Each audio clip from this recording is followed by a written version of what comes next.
Hi guys, and welcome back to NSK TV, welcome back to Non-Stop Kids Entertainment, and I'm here with another vlog.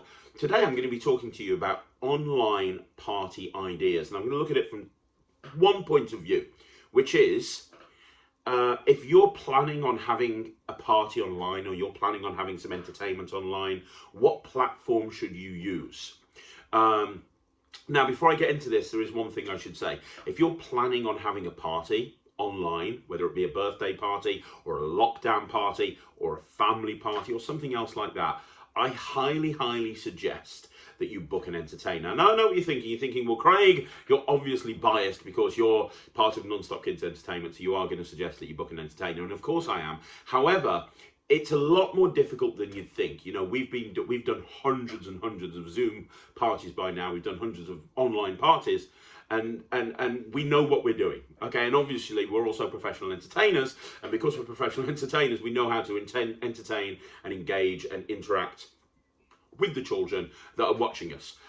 It's a lot more difficult to do that if you're not an entertainer. A lot of parents are thinking, well, it's really easy, and it's not as easy as you'd think. There's a lot to consider. So I start this vlog by kind of prefacing it and saying, if you can afford to hire a kids entertainer, please do so. Our prices start from £50, and for £50, we'll do the technical stuff for you. You won't need to worry about it, and we'll also do the entertaining for you. So, you know, it's an inexpensive option. However, let's just assume that you haven't you've decided not to book an entertainer and you want to do it yourself, and you've got an online party, an online children's party, and you want to do it yourself. So this vlog is going to be all about what you would do from a technical point of view to run said party. Then in another vlog, I'm going to be talking about what activities you would actually do. But today, we're just going to look at the technical side of things. So, there are a few different options. Now, the most popular option when you're running a party online, running a child's party online, the most popular option is Zoom. Okay, Zoom is a great platform to use. It's what we use when we use our virtual parties. Zoom works really well. And the whole idea of Zoom is you create a link, you send a link out to whoever it is that you want to invite. They click on the link, they can log in via an iPad or a computer or whatever it is that they want to log in on, a phone, and you can all see each other and they can see you and you can interact. Brilliant. There's a few things that you need to consider. So the first thing that you need to consider is you need to make sure, you have to understand that Zoom is not free. There is a free version of Zoom, but Zoom is not free. Zoom costs about £11.99 a month. If you go for the free account, you can still schedule a Zoom call, but there's a few disadvantages. So first of all, it will only run 40 minutes. It will not run longer than 40 minutes. And at that point, once it's done, it will kick you out, and the only way to restart it again is by creating an entirely new event and sending that link out to everybody again. So if you're planning on having a party that's running longer than 40 minutes, unless you want to re-invite people into a new session, you're going to have to pay for it, which is £11.99 a month. You can't do longer than 40 minutes with a free platform, with a free thing. The other thing is, if you've got the free account, you can't record the session. Now, you might not want to record the session. It might not be something that you're into, which is fine. But if you do want to record it so that people can look back at it, you're not going to be able to do that unless you've got a paid account.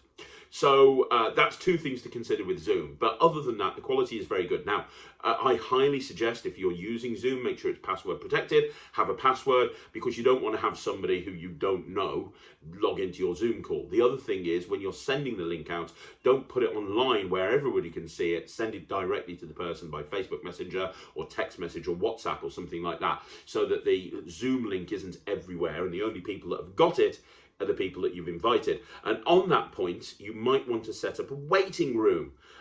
You can have a waiting room on Zoom, and how that works is when you click on the link, it holds people in a little waiting room, and then you, as the host or the person that's organised it, can let them in. Now, that's not available on the free plan either. You have to have the paid account. So realistically, if you're wanting a Zoom, if you're wanting to run your online children's party by Zoom, you really want to try and go for the paid account if you can. Okay, so Zoom, first option, works really well. And they can all see each other and you can see them and so on and so forth, all the good stuff. The second option is to set up a Facebook group. You can set up a Facebook group and you can invite the people that you want to have in the online party into that Facebook group, and you can mark it as private. So in other words, you can even mark it as hidden, private and hidden, which means that nobody can find that Facebook group. It's hidden, it's private, and the only people that can find it are the people that you give the direct link for, and then in order to get into that Facebook group, they have to be accepted by you. And then what you can do is you can use that Facebook group to run various parties and have them online children's parties inside the Facebook group. It's a really great idea. It's very secure. There is a disadvantage to it, and the main disadvantage is it's not like Zoom where everyone can see each other. So the host, the person that's running it, people will be able to see the host, and people can interact with the host by typing things into the comments, and so the host can see it, but you can't see each other. It's not like Zoom in that respect. So that's something to consider. But if you're doing something like maybe a scavenger hunt, maybe you don't need to see each other. The third option, Facebook have just launched something called Facebook Rooms.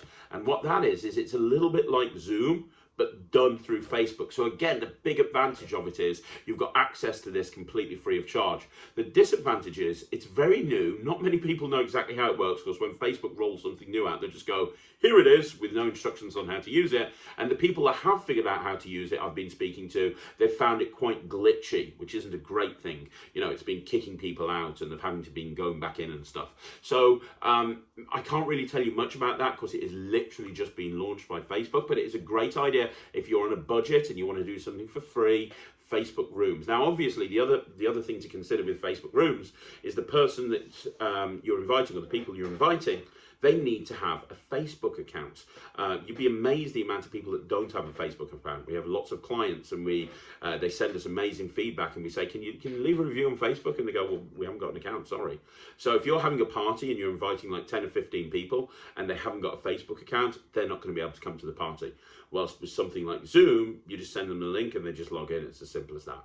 So those are the three. I wouldn't recommend anything else. I'd either go with a Facebook group, I'd go with Facebook Rooms, or I'd go with Zoom. Those are really the three options. If you want to have a children's party online, those are the three options that you'd go for. Okay, so this video was a quick video just about, from a technical point of view, how you'd run a children's party online. I'm going to be back with another vlog soon. I'm going to be talking about the different things that you can do if you are actually having your own children's party online. If you are going down this route, what can you do to make it entertaining and interactive for them? Okay, now outside of that, if you want to speak to us about having one of our virtual parties, and like I said, I highly recommend you do, just go onto our website, www.nonstopkids.co.uk, click on virtual parties, and we'll go through everything with you. You know, we'll go through it all.